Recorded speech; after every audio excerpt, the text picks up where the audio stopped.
Hi there, Andy Ron here with Montana Land Source. It is March 15th, 2023. Just got back from last week at the 3rd annual Winter Real Estate Roundup in Bozeman, Montana. That is the biggest rural real estate event of the year for the state of Montana. I give a presentation there every year called the For Land Stakes presentation, along with some other appraisers from Norman C. Wheeler and Associates and Ag West Farm Credit. We had a great event, great turnout, a lot of new things this year, including we looped in some researchers from MSU who gave information about ranch ownership change dynamics in Montana, especially the large ranches and high net worth individuals that are participating in that segment of the market. And overall, just had a great event. I will be publishing information from that event on mtlandsource.com as soon as possible, some video from the event and some of my data and some of my presentation and whatnot. But overall, a great event. We're setting the dates for that event next year, planning to be on Bozeman yet again, so keep your eye out for that.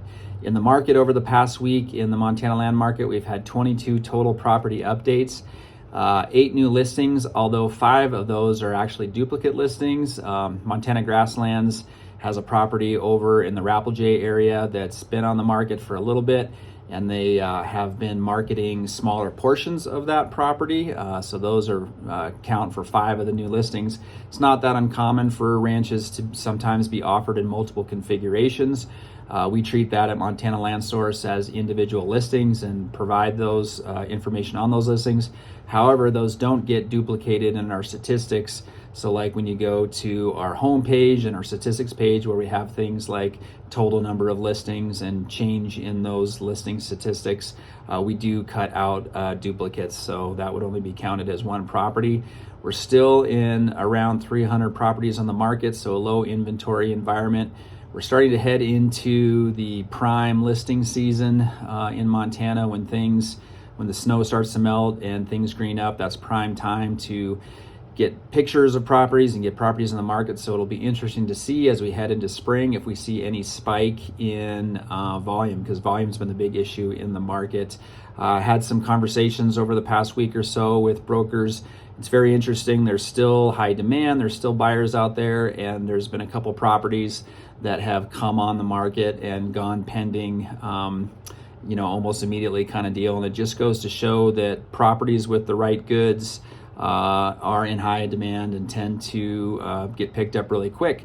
And part of the issue with that is a lot of properties that are on the market that don't get picked up real quick. There's perception issue with sellers that all Montana property is going to go as soon as it's put on the market kind of deal. You still have to be priced right, and you have to be aware and cognizant about what your property really offers. And it's not that uncommon for sellers in particular to have overinflated ideas of what their property has or doesn't have and what it's worth. And that's a constant struggle with brokers, certainly listing those properties, and just the market dynamic in general is expectations of sellers. We actually got some data on that at the event. We did some live polling at that event.